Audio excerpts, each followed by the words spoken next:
ہمارے ہاں بھی لوگ خیرات لینے آتے ہیں، تو بہت بڑا بھی جو سخی ہوتا ہے نا رمضان میں، اس کے دروازے پہ آ کے صبح 9 بجے غریب بیٹھتے ہیں زکوٰۃ دینے آئے۔ میرا یہ خیال تھا کہ آج آپ مجھے لائیو ہی سنتے، موبائل کی آنکھ سے نہ ہی دیکھتے، یہ میری خواہش تھی۔ ان کو کبھی کبھی چھوڑنا بھی چاہیے نا جی، اتنا فرض تھوڑی ہو گیا ہے، اس کو کبھی چھوڑنا بھی چاہیے، اس کو چھوڑیں۔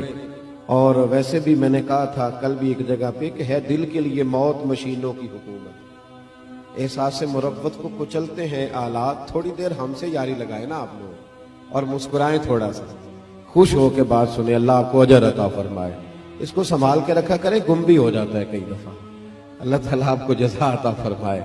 میری بات پہ غور فرمائے میرے بھائی، سید عالم صلی اللہ تعالیٰ علیہ وآلہ وسلم، حضور صلی اللہ تعالیٰ علیہ وسلم، ہم سے بھی لوگ مانگنے آتے ہیں نا بھائی، صبح 9 بجے بیچارے غریب لوگ آ جاتے ہیں رمضان میں سیٹھ صاحب کے دروازے پہ، تو پھر جب وہ کہتے ہیں نا زکوٰۃ لینے والی عورتیں آئی ہیں 9 بجے کی بیٹھی ہیں، تو 12 بجے سیٹھ صاحب اٹھتے ہیں، پھر اندر سے پیغام آتا ہے کہ ٹوتھ پیسٹ کر رہے ہیں، ابھی آتے ہیں۔ تھوڑی دیر کے بعد خبر ملتی ہے کہ وہ 2-3 اخباریں بھی پڑھیں گے، چونکہ سارا دن ملکی حالات پہ تبصرہ بھی تو کرنا ہے۔ پھر تھوڑی دیر کے بعد خبر آتی ہے کہ وہ جو ملازم ان کا بریڈ لایا تھا وہ ٹھنڈا تھا، اب تازہ لینے گئے، باہر غریب لینے آیا ہے، اور جو لینے آیا ہے اتنا ہی ہمارے لیے کافی نہیں کہ رب کریم نے کسی کو ہمارے دروازے تک بھیج دیا ہے، یہ بہت کافی نہیں تھا۔ اور اس کے باوجود بھی جب وہ باہر آتے ہیں تو پھر وہ کہتے ہیں تم لوگ تو سونے بھی نہیں دیتے، خیرات لینے آئے ہو کہ جان لینے آئے؟ پھر بھی، اور پھر لوگوں کو چیک کیا جاتا ہے، تم وہی تو نہیں ہو جو صبح بھی آئی تھی، تم وہی تو نہیں ہو۔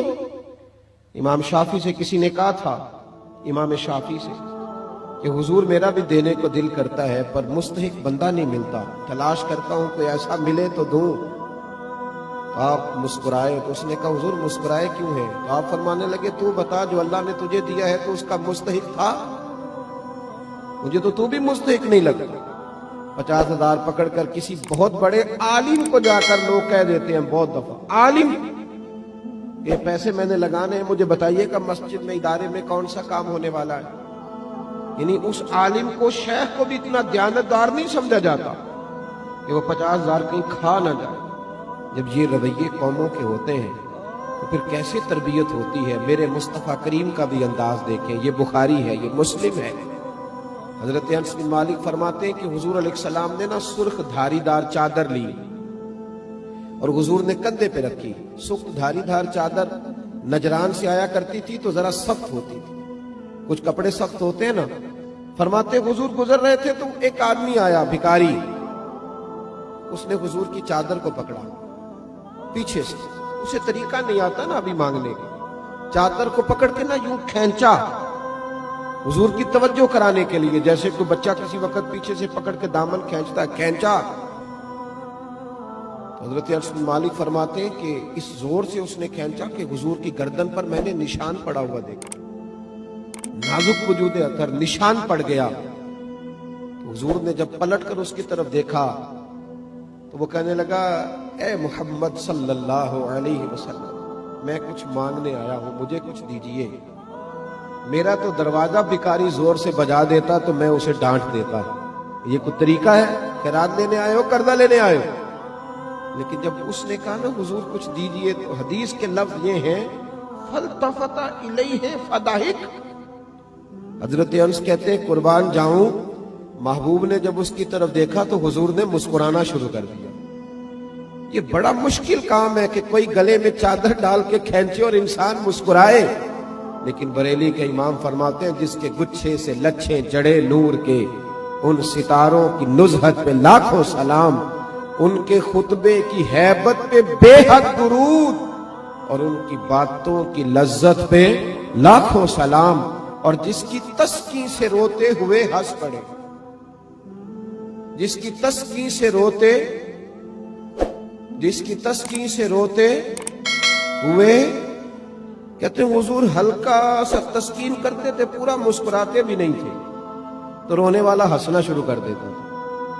اب یہاں ایک سوال پیدا ہوتا تھا کہ وہ تسکین تو پھر حضور کبھی کبھی کرتے ہوں گے نا، یعنی وہ موج تو کبھی کبھی آتی ہوگی، تو اعلیٰ حضرت نے اگلے مصرعے میں اس کا جواب دے دیا فرمانے لگے ایسا نہیں تھا کہ پھر لوگوں کو انتظار کرنا پڑتا تھا کہ حضور مسکرائیں گے تو روتے ہوئے ہنسیں گے. فرمایا نہیں، جس کی تسکی سے روتے ہوئے ہنس پڑے اس تبسم کی عادت پہ لاکھوں سلام. اس مسکراہٹ کے لیے انتظار نہیں کرنا پڑتا، بلکہ یہ تو ہر وقت بہتی رہتی ہے، یہ تو حضور کی عادت ہے. اس تبسم کی عادت پہ لاکھوں سلام. فالتفت الیہ فضحک، حضور نے توجہ فرمائی تو مسکرائے.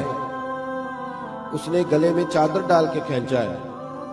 نبی پاک علیہ السلام نے فرمایا 2 پہاڑیوں کے درمیان جتنی بکریاں کھڑی ہیں ساری ہی اسے دے دو، ساری.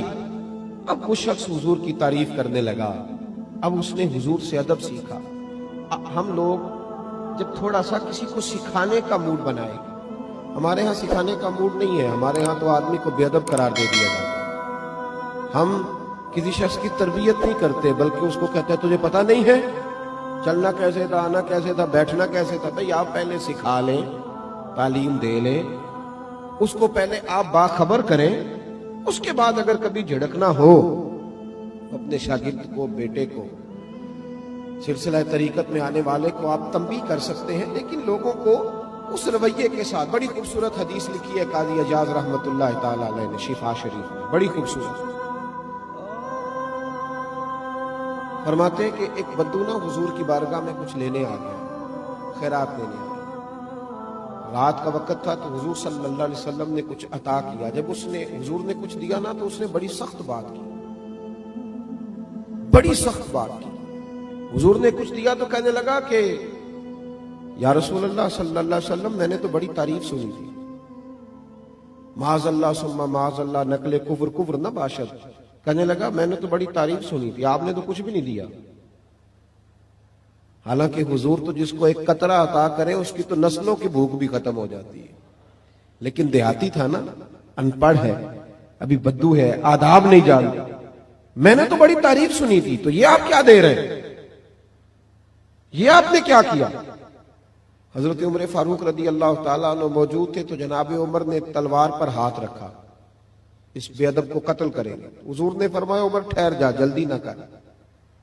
حضرت عمر فاروق رضی اللہ تعالیٰ عنہ کہتے حکم پا کے میں ٹھہر گیا تو حضور نے اس بدو کا